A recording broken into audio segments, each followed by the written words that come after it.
Hi everyone, in today's video we're going to have a look at some top tips to make sure you can get some nice looking renders within Fusion. So they're in no particular order, but these are like the top 5 sort of tips I sort of use when I'm trying to get a nice looking render for a particular reason. So we'll start with the first one. So we have got here just a regular coffee cup. Doesn't really matter what it is, I'm just trying to show you like basically how I'll take this and how I'd make it look quite nice for a professional render. So this is the model we're working on. So the first thing I would say to go with is adding fillets. So on this model I haven't got any fillets. As you see, all the edges are quite sharp. The reality is though, if you look around everything you've got, nothing except for like a blade or a knife or something like that is perfectly sharp edges. Alright, so that's why if you jump into render and you see these sharp edges, it makes things look a little bit more unrealistic. So even if you take like a dice or your phone or whatever it may be, there's always going to be very, very slight fillets. So this is the original model that I had. Okay, and then if I put on my example, so it's got fillets here, so you can see that I've rounded off these edges. You can see the difference it's made. Now it's only a subtle difference, and obviously you got some other things to do on top of that. But if I jump between the two, so this is the sharp edged one, and then if I take that and then compare that to the one with the filleted edges, it just looks a lot softer, it looks a lot more realistic. And what I have found to be quite a good idea as well is always just sort of jump backwards and forwards between render. I'll just turn those lights up. Jump into the render workspace so you can sort of see how it's looking. And you see how it looks a lot sharper, which is not what we want. So that's the first tip, is adding fillets. So once you've done that, the next one is adding some materials in. So what I have done is obviously, hopefully if you've used Fusion for a while, you'll know that you can press A on your keyboard to get your materials library up. Okay, and you can see what materials I've used in here.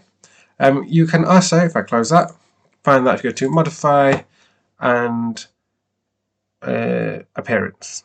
There you go. Now there are, if you go back to get my appearance menu up, quite a lot of materials available already, and some of them you have to download because they are, wasn't open, there we go. So some of these you'll find, you have these little arrows here, that means it's on there, but you need to download the actual files to it.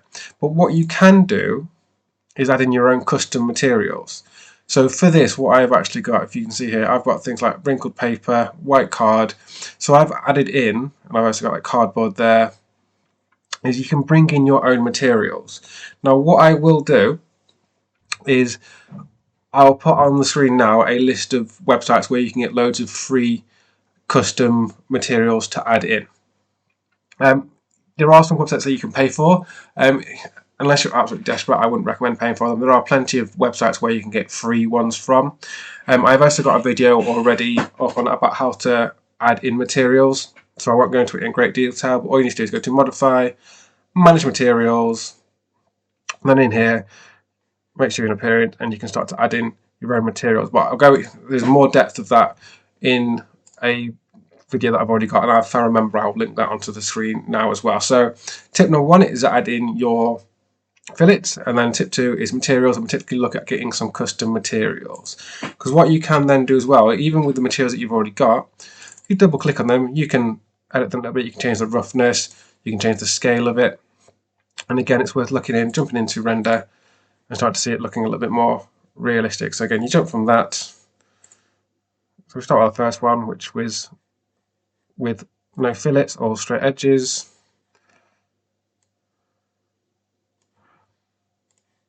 And then if we take to our second one, which was no materials but fillets, then our third one with our custom materials.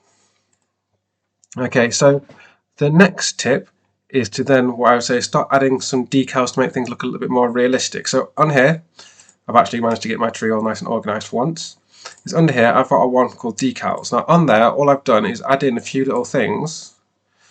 So if I turn this on here, so you can see this decal here is close to the writing like you'd find on a normal coffee cup, and this one is to add a little bit of dust and rust, not rust, but like dust and speckles and things on the actual coffee cup itself. That again just makes things look a little bit more realistic, because the problem with digital models is you'll look very, very clean. So, and like with rounded edges, nothing is perfectly clean all the time. So if it's got a little bit of wear and use onto it, you need to have a little bit of dirt and things like that. Now, again, there are loads of websites you can get decals from. To add a decal, you go to Insert and Decals there. The one I use the most is cleanpng.com. I think it is. There are others. Just be as well, like with materials, there are some websites that will try and charge you. I wouldn't recommend, again, trying to pay for it. You can find loads and loads of free ones, and if you're good at Photoshop, you can do that yourself. The whole point of the PNG is it's got a transparent background, so you can just drop it in like that as well. Okay, so the modelling of the cup is done. So my next tip would be to give your model context. So I've got an entire subfolder here called Scene. So I'm going to turn that on. And what I've got here is I've modelled a coffee table. I can turn that off and on. And I've done a little bit of flooring. Okay, and the whole point being is that obviously the main focus is the coffee cup. Say for example, I've come up with a revolutionary new coffee lid design. Okay, but the whole point of doing a scene is it gives the design context rather than it just sort of floating on a grey background and looking a little bit surreal. It gives it more of a place in the actual design. So again, we jump into render. I will explain why the lighting is the way it is in a little bit, by the way. But it just makes it look a little bit nicer and makes it look a little bit more realistic. So we've got our scene, we have got our cup. The last thing is custom lighting. Now, as I'm in modeling now, what you'll see is I've got an entire thing here called lighting. Now I'm going to turn that on, and I've got these two, and I've actually got a third one, spheres that I've added a material to. Now, if you go on A for appearance, I've got this one, LED. So if you type in emissive, you'll find these different bulbs. And if you double click on and drag one, you can change the luminance of it, so how bright it is. It takes a little bit of trial and error, but if I go to render, so originally when I did this, when I first opened the file, let's get this into position. I first turned that on,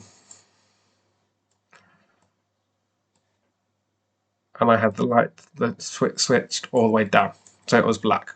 Okay, but because I've got those custom lights in now, if I was to hit in-canvas render, you'll see what happens. I'm going to see if my computer likes to render while it's also recording. We're going to get there.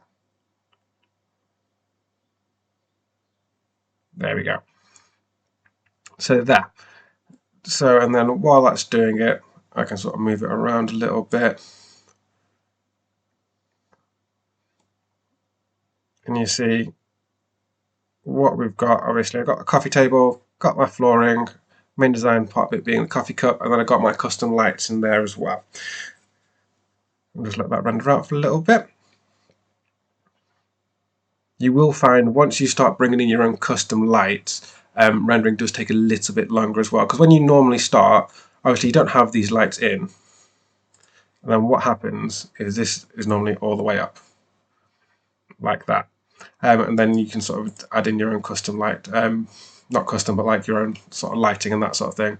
But I do like, if I'm doing a particular design, I do like to play around. You could have like a little bit of lighting if you wish to, because the lighting in Fusion isn't bad, but if you're trying to highlight a particular sort of style or theme or look, it can be a nice touch to add in your own lighting. So once you've done that, bring that lighting all the way off, bring your own lighting in, and you can get a nice look like that. And then what I did do as well, I had a little play around. So this is my main sort of design, is the coffee cup. I can turn that one off just to show you another example. I got coffee cup example 4. Is that I just did it one with the lid off, and I'm going to stop that now and come back into design. So I had the cup off, but then what I also did is I sort of made my own coffee. So I brought in a new body, brought in a little decal for the bubbles, and made like a coffee colour. And again, that's some of these things you got to think about time constraints of actually, does it really add that much to your design? Obviously, I was trying to show off a few different skills and things to show getting some different like kinds of rendering in there. If something's going to take too long, it's not really worth the time of it. But little things don't take a long time. So things like the coffee table itself took 20 minutes. Adding the decals didn't take very long at all. So you just got to think about how much time do I have, how much does it matter what my render looks like. If you're trying to present it to someone, you're trying to really show off, it's worth doing these little things to build up. So those are just like the top 5 tips I would do to improve my rendering. Hopefully you found that useful. I will just show you, so I'm going to stop that and I'm going to show you my renders.